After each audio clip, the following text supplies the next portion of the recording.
So let's start from the first part. These stories are all from the Andaman and Nicobar archipelago. Ignatius was the manager of a cooperative society in Kachal. His wife woke up at 6 a.m. because she felt an earthquake. Ignatius carefully took his television set off its table and put it down on the ground so that it would not fall and break. Then the family rushed out of the house. अब ये जो कहानी है ये अंडमान और निकोबार की जो द्वीप समूह है, आर्किपेलागो का मतलब होता है ऐसे बहुत सारे आइलैंड्स के जो ग्रुप हैं वहाँ की कहानी बताई जा रही है। इग्नियस नाम का एक मैनेजर था जो कोऑपरेटिव सोसाइटी नाम की एक जगह है कचकल में, वहाँ पे वो मैनेजर था। उसकी वाइफ जो थी सुबह 6 बजे अचानक से उठ जाती क्योंकि उसने क्या महसूस किया, भूकंप के झटके। इग्निशियस ने ध्यान से टेलीविज़न को ऑन किया तो उसने देखा कि टेलीविज़न जो है वो टेबल से हिल रही है और थोड़ी देर में वो टेबल से गिर जाती है और टुकड़े टुकड़े उसके मतलब हो जाते हैं, वो टूट जाती है। तो फैमिली जो थी वो फटाफट घर से बाहर निकल जाती है। When the tremors stopped, they saw the sea rising in the chaos and confusion. 2 of his children caught hold of the hands of their mother's father and mother's brother and rushed in the opposite direction. He never saw them again. His wife was also swept away. Only the 3 other children who came with him were saved. जब झटके रुक जाते हैं तो उन्होंने क्या देखा कि समुद्र की जो लहरें हैं वो काफ़ी ऊपर की तरफ आ रही हैं और अजीब तरीके से हर जगह भीड़ भाड़ सी और कन्फ्यूजन यानी भ्रम सा नज़र आ रहा था। मतलब कुछ समझ में नहीं आ रहा था, सिचुएशन ऐसी होती जा रही थी। इग्निशियस के जो 2 बच्चे थे उन्होंने अपनी माँ का और अपने पापा का हाथ पकड़ लिया था और मम्मी के जो भाई थे यानी मामा का हाथ पकड़ लिया था और वो उल्टी दिशा की तरफ भागने लगे, जिस दिशा की तरफ कुछ भी अजीबोगरीब सी चीज़ें नहीं हो रही थी कि एक तरफ से तो समुद्र की लहरें ऊपर ऊपर उठती जा रही थी। उसके बाद उन्होंने कभी अपनी वाइफ को देखा नहीं। क्यों नहीं देखा? क्योंकि उनकी वाइफ जो थी उस समुद्र की लहरों में बह जाती हैं। सिर्फ उनके जो 3 बच्चे थे वही बाद में उनके द्वारा बचा लिए जाते। Sanjeev was a policeman serving in Kachkal Island of the Nicobar group of islands. He somehow managed to save himself, his wife and his baby daughter from the waves, but then he heard cries for help from the wife of John, the guest house cook. Sanjeev jumped into the water to rescue her, but they were both swept away. अब होता यह है कि संजीव नाम का एक police man था जो कचकल नाम का जो आइलैंड है वहाँ पे और निकोबार नाम का जो ग्रुप ऑफ आइलैंड है वहाँ पे नौकरी करते थे। वो कहीं ना कहीं कामयाब हो जाते हैं खुद को और अपनी बीवी को और अपनी बेटी को बचाने में लहरों से। लेकिन उन्होंने थोड़ी देर में क्या सुना कि एक लेडी ने आवाज़ लगाई मदद की, जो कि उनके कुक की यानी जॉन की मिसेस थी जो गेस्ट हाउस में रहती थी। संजीव पानी में कूदते हैं उसको बचाने के लिए, लेकिन वो दोनों उस पानी में बह जाते हैं। 13-year-old मेघना was swept away along with her parents and 77 other people. She spent 2 days floating in the sea holding on to a wooden door. 11 times she saw relief helicopters overhead, but they did not see her. She was brought to the shore by a wave and was found walking on the seashore in a daze. अभी होता यूँ है 13 साल की एक मेघना की कहानी बताई जा रही है जो अपने माँ बाप के साथ और 77 दूसरे और लोग थे जिनके साथ वो पानी में बह जाती है। उसने 2 दिन तो समुद्र के ऊपर तैरते हुए बिताए, एक लकड़ी की जो गेट होता है, दरवाज़ा होता है, उसको पकड़ के 11 बार उसके ऊपर से यानी पानी के ऊपर से हेलीकॉप्टर गया होगा। इसने आवाज़ भी लगाई लेकिन वो लोग उसको देख नहीं पाते। वो किनारे पर पहुंचते कैसे?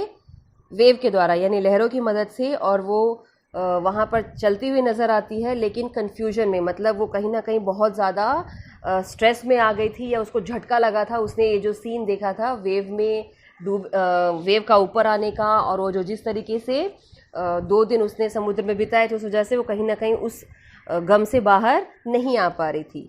एल्मास Javed was 10 years old. She was a student of Carmel Convent in Port Blair where her father had petrol pump. Her mother Rahila's home was in Nankauri Island. The family had gone there to celebrate Christmas. Almas Javed नाम की एक 10 साल की लड़की थी। वो student थी caramel convent school की, पोर्ट ब्लेयर में जो आया हुआ है, जहाँ पर उसके पापा पेट्रोल पंप पे काम करते थे, उनका पेट्रोल पंप था। उसकी मम्मी जो थी वो नैनकाउरी नाम की एक जगह है, एक आइलैंड है, वहाँ पर गई थी क्रिसमस सेलिब्रेट करने के लिए। ये सब लोग मिलकर के वहाँ गए थे क्रिसमस को सेलिब्रेट करने के लिए. When the tremors came early in the morning, the family was sleeping. Alma's father saw the sea water recede. He understood that the water would come rushing back with great force. He woke everyone up and tried to rush them to a safer place.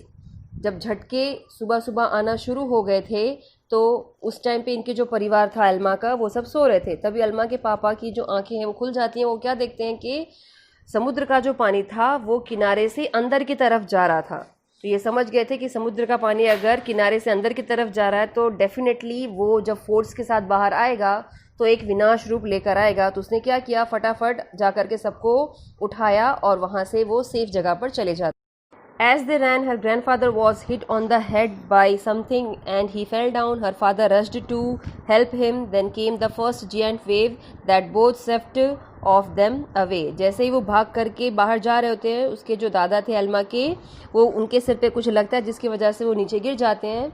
Alma के जो पापा हैं वो उनको बचाने के लिए जैसे ही भागते हैं तभी एक विशाल वेव जो है लहर आती है और उन दोनों को अपने साथ पानी में खींचकर ले जाती है. Alma's mother and aunt stood clinging to the leaves of a coconut tree, calling out to her. A wave uprooted the tree and they too were washed away. Alma की मम्मी और उसकी जो आंटी थी वो एक नारियल का जो पेड़ का जो डाली सी होती है उसको पकड़ के काफ़ी देर तक अपने आप को होल्ड करके रखे थे. क्लिंगिंग का मतलब होता है पकड़ के रखे थे ताकि वो बच जाएं, लेकिन वो पेड़ जो है वो जड़ से उखड़ जाता है और वो दोनों भी पानी में बह जाते हैं. Alma's saw a log of wood floating. She climbed on it. Then she fainted. When she woke up, she was in the hospital in Kamorta. From there, she was brought to Port Blair. The little girl does not want to talk about the incident with anyone.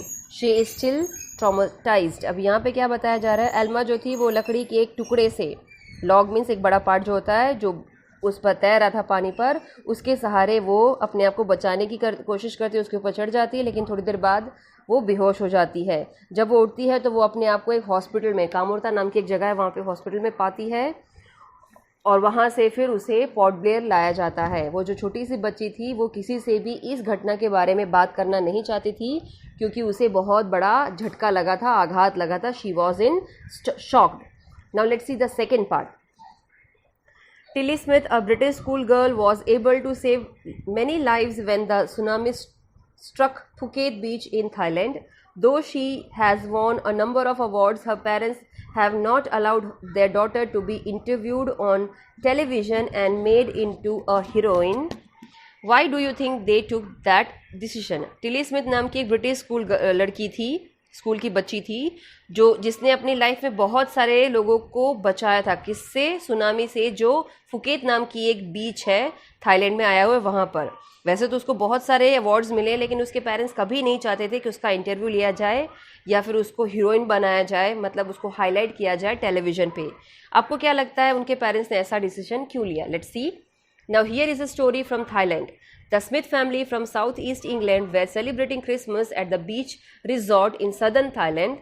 Tilly Smith was a 10-year-old school girl. Her sister was 7 years old. Their parents were Penny and Colin Smith. Smith family जो थी वो south east England में रहती थी और वो वहाँ पर क्रिसमस सेलिब्रेट करने के लिए एक बीच रिजॉर्ट पे जो सदर्न एरिया में आया हुआ है, थाईलैंड नाम के जो देश है वहाँ पर, वो वहाँ पर सेलिब्रेट करने पहुँचे होते हैं. टिली स्मिथ जो थी वो 10 साल की बच्ची थी, स्कूल में पढ़ने वाली, और उसकी जो बहन थी वो 7 साल की थी. उनके जो पेरेंट्स थे उनका नाम था Penny and Colin Smith. It was 26 December 2004. Deadly tsunami waves were already on their way. They had been triggered by a massive earthquake of northern Sumatra earlier that morning. 26 दिसंबर की कहानी है 2004 की. एक खतरनाक सुनामी की जो लहरें हैं वो ऑलरेडी रास्ते पर आ चुकी थी, मीन्स इनकी तरफ बढ़ रही थी, और उन्होंने ये फील भी किया कैसे एक अर्थक्वेक से एक झटका उनको महसूस हुआ जो नॉर्दर्न सुमात्रा के में सबसे पहले महसूस किया गया था सुबह में. The water was swelling and kept coming in. Penney Smith remembered the beach was getting smaller and smaller. I didn't know what was happening. पानी जो था वो उसका जो बहाव था वो काफ़ी ऊंचा उठता चला जा रहा था. पेनी स्मिथ को याद आता है कि वो जो समुद्र का किनारा था वो छोटा होता जाता था, सिकुड़ता जा रहा था, और इसको पता नहीं चल रही थी एक्चुअल में हो क्या रहा था. But Tilly Smith sensed that something was wrong. Her mind kept going back to a geography lesson she had taken in England just 2 weeks before she flew out to Thailand with her family. लेकिन जो tele Smith थी उसको कुछ अजीब सा feel होना शुरू हो गया था और उसे लग रहा था कि कुछ तो गलत होने वाला है. उसके दिमाग में बार बार वो ज्योग्राफी का, भूगोल का एक चैप्टर बार बार आ रहा था जो उसने इंग्लैंड में 2 हफ्ते पहले समझा था जब वो थाईलैंड जा रहे थे अपने परिवार के साथ. Tilly saw the sea slowly rise and start to foam, bubble and form whirlpools. She remembered that she had seen this in class in a video of a tsunami that had hit the Hawaiian island in 1946. Her geography teacher had shown her class the video and told them that tsunamis can be caused by earthquakes, volcanoes and landslides. Tilly देखती है कि समुद्र जो है वो धीरे धीरे ऊपर की तरफ आ रहा है. अब उसमें झाग बन रहा है, बुलबुले बन रहे हैं और थोड़ी देर में भंवर मीन्स आपने देखा होगा पानी गोल गोल घूमना शुरू हो जाता है, जो कहीं ना कहीं गहराई का एक रीज़न माना जाता है. जहाँ पे बहुत ज़्यादा गहराई होगी ना वहाँ पे अक्सर भंवर होती हैं, गोल पानी जो है वो घूमने लग जाते हैं, उसे कहा जाता है व्हर्लपूल. तो उसको याद आता है कि उसने इसी से रिलेटेड एक सुनामी से रिलेटेड वीडियो देखा था, एक सुनामी का इंसिडेंट भी उसने देखा था. हवाई नाम की एक आइलैंड है जो 1946 में आया था, जो उसकी टीचर ने उसे दिखाया था. तो उसको याद आता है कि उसकी टीचर ने ये भी कहा था कि ज़्यादातर सुनामी किस वजह से आते हैं, जब भूकंप आता है, ज्वालामुखी फटता है या लैंडस्लाइड यानी ज़मीन की चट्टानें जो होती हैं वो खिसकती हैं तब. Tilly started to scream at her family to get off the beach. She talked about an earthquake under the sea. She got more and more hysterical, said her mother Penny. I didn't know what a tsunami was, but seeing my daughter so frightened, I thought something serious must be going on. Tilly ने जोर से चिल्लाना शुरू कर दिया और अपने परिवार को कहा कि बीच से, समुद्र के किनारे से हट जाओ. वो कंटिन्यू भूकंप के बारे में बात कर रही थी जो पानी के अंदर आता है. वो और ज़्यादा हिस्टेरिकल हो गई. हिस्टेरिकल मीन्स अनकंट्रोलेबल, ऐसी सिचुएशन जिसमें इंसान बहुत हंसता है या बहुत ज़्यादा चौंक जाता है, एक तरीके स्ट्रेस्ड हो जाता है. उसकी माँ का ऐसा कहना था कि मुझे नहीं पता सुनामी क्या होता है, लेकिन मेरी बेटी के इस कंडीशन को देख करके कि जब वो फ्राइटेंड थी, डर गई थी, तो हमें पता लग गया कि कुछ तो सीरियस यानी अजीब सा यहाँ पर होने वाला है. Tilly's parents took her and her sister away from the beach to the swimming pool at the hotel. A number of other tourists also felt the beach with them. Then it was as if the entire sea had come out after them. I was screaming, run. टिलीज के जो parent थे वो उसे लेकर के उसकी बहन को लेकर के बीच से दूर हो जाते हैं और स्विमिंग पूल में चले जाते हैं जिस होटल में वो रुके हुए थे. वहाँ पर और भी बहुत सारे टूरिस्ट जो थे वो भी बीच को छोड़ करके उनके साथ वहाँ पर आ गए थे. थोड़ी देर बाद ऐसा फील होता है जैसे पूरा समुद्र ही मानो उनके पीछे पीछे आ रहा है. तो उसने चिल्लाया, भागो. The family took refuge in the 3rd floor of the hotel. The building withstood the surge of 3 tsunami waves. If they had stayed on the beach, they would not have been alive. अभी होता यूँ है कि family वहाँ से निकल के 3rd floor पे आ जाती है और वहाँ पर आने के बाद वो देखते हैं कि अंदाज़न 3 ऐसे हाई वेव्स उन्होंने फील किए, सहे. विथस्टूड का मतलब होता है उनकी बिल्डिंग जैसा, अगर वो बीच पर होते तो शायद पानी के साथ बह चुके होते.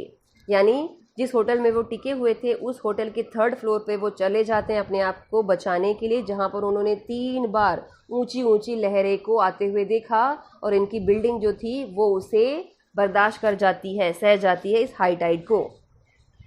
The Smiths later met other tourists who had lost entire families. Thanks to Tilly and her geography lesson, they had been forewarned. Tilly went back to her school in England and told her classmates her terrifying tale.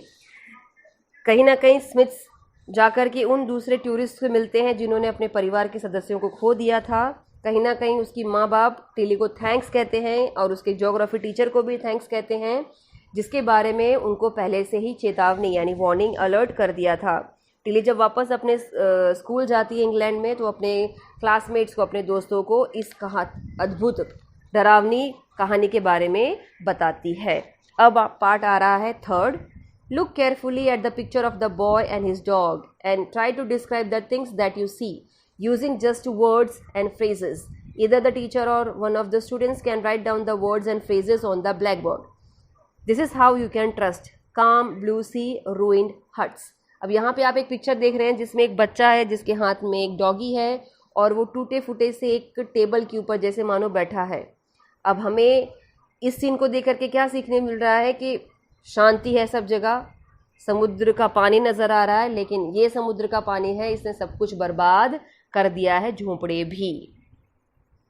Before the giant waves slammed into the coast in India and Sri Lanka, wild and domestic animals seemed to know what was about to happen. They fled to safety. According to eyewitness accounts, elephants screamed and ran for higher ground. Dogs refused to go outdoors. Flamingos abandoned their low-lying breeding areas, and zoo animals rushed into their shelters and could not be enticed to come back out. अभी होता यूँ है कि tsunami के आने से पहले यानी बड़ी बड़ी लहरों के आने से पहले जब वो श्रीलंका के और इंडिया के कोस्ट पर नहीं आई थी, ऐसा माना जाता है जो भी जंगली और पालतू जानवर थे उनको जैसे पहले से पता लग गई, उनको भनक लग गई थी कि कुछ तो होने वाला है, वो सब सेफ जगह पे पहुंच जाते हैं. कुछ ऐसे भी साक्षी हैं जिनके हिसाब से ऐसा माना जाता है कि जो हाथी थे वो ज़ोर ज़ोर से चिल्लाया करते थे और वो ग्राउंड की तरफ भाग जाया करते थे. कुत्ते जो थे वो घर से बाहर निकलने के लिए मना करते थे. फ्लेमिंगोज जो बगुले होते उन्होंने साफ साफ अपने आप को रोक लिया था किसी भी ऐसी एरिया में जो उनके लेवल से नीचे हो. अब हम जानते हैं कि फ्लेमिंगोज अपने शिकार के लिए, अपने खाने के लिए ज़्यादातर पानी में जाते हैं, तो वो ऐसी जगह पे जाने से मना कर देते हैं. और इतना ही नहीं, जो भी चिड़ियाघर में रहे जाने वाले जो जानवर थे वो भी अपने शेल्टर से बाहर आने के लिए तैयार नहीं थे. Many people believe that animals possesses a sixth sense and knew when the earth is going to shake. Some experts believe that animals' more acute hearing helps them to hear or feel the earth's vibration. They can sense an approaching disaster long before humans realize what's going on. कुछ लोग ऐसा भी मानते हैं कि जानवर जो है उनकी जो सिक्स्थ सेंस होती है वो उनको पहले ही बता देती है कि ज़मीन के अंदर क्या हो रहा है, कैसी हलचल हो रही है. कुछ ऐसे एक्सपर्ट्स भी मानते हैं कि एनिमल्स जो होते हैं उनकी जो सुनने की शक्ति जो है या फील करने की जो शक्ति है ज़मीन के वाइब्रेशंस की, वो कई गुना ज़्यादा होती है. वो आसानी से पहचान लेते हैं जो भी विनाश, जो भी आपत्ति आने वाली होती है इंसानों की कंपैरिजन में. We can not be sure whether animals have a sixth sense or not, but that the fact is that the giant waves that rolled through the Indian Ocean killed more than 150,000 people in a dozen countries, but not many animals have been reported dead. इसकी कोई guarantee नहीं है कि animals के पास sixth sense है या नहीं, but हाँ इस चीज़ से हम नकार नहीं सकते कि वो जो विशाल लहरें आई थी उसने इंडियन ओशन में अंदाज़न 150,000 लोग जो थे, जो 12 देशों में थे, उन सभी को मार डाला था. लेकिन ज़्यादा एनिमल्स उसमें मारे नहीं गए थे. Along India's Cuddalore coast, where thousands of people perished, buffaloes, goats and dogs were found unharmed. अगर हम कुडलोर कोस्ट की बात करें तो वहाँ पर बहुत सारे लोगों ने शरण ली थी, लेकिन किसी भी जानवरों की बात करें, भले वो भैंस है, बकरी है, कुत्ता है, उनको किसी भी तरीके के विनाश, उन पे किसी भी तरीके का नुकसान देखने को नहीं मिला था, जबकि इंसानों को फिर भी थोड़ा बहुत नुकसान हुआ था. द याला national park in Sri Lanka is home to a variety of animals including elephants, leopards and 130 species of birds. 60 visitors were washed away from the Patanangala beach inside the park, but no animals' carcasses were found except for 2 water buffaloes. About an hour before the tsunami hit, people at Yala National Park had observed 3 elephants running away from the पाटानंगाला बीच. अभी यहाँ पे क्या बता रहे हैं, India का एक Cuddalore coast जो है वहाँ पर हज़ारों लोगों ने शरण तो ली थी लेकिन जानवरों को किसी को नुकसान नहीं हुआ. ऐसा ही एक याला नेशनल पार्क आया श्रीलंका में, जो कहीं ना कहीं अपने आप में अद्भुत माना जाता है क्योंकि वहाँ पे हर तरीके के एनिमल्स, चीते हो गए और 130 तरीके के जो चिड़ियाएँ होती हैं वो वहाँ पे रहती हैं इस पार्क में. 60 ऐसे विजिटर्स थे जो इस पानी में, इस बहाव में, इस लहर में बह गए थे. किस बीच पे? पाटानंगाला बीच में, जो पार्क के अंदर आया हुआ है. लेकिन ऐसा कोई भी डिटेल हमें नहीं मिलता कि किसी भी जानवर की जो काराकैसेस है यानी डेड बॉडीज़ है वो मिली हो, सिवाय 2 वाटर बफेलोज़ की। करीबन 1 घंटा पहले सुनामी जब यहाँ पर आने वाला था, याला नेशनल पार्क के लोगों ने ये महसूस किया कि 3 हाथी जो थे वो ज़ोर से चिल्लाते हुए पाटानंगल बीच जो है उससे दूर चले गए। A Sri Lankan gentleman who lives on the coast near Gale said his 2 dogs would not go for their daily run on the beach. They are usually excited to go on this outing, he said, but on that day they refused to go and most probably saved his life. एक श्रीलंकन आदमी के बारे में बताया जा रहा है जो उस कोस्ट के किनारे रहता था। उसने बोला कि उसके 2 पालतू कुत्ते जो जनरली रोज बीच के किनारे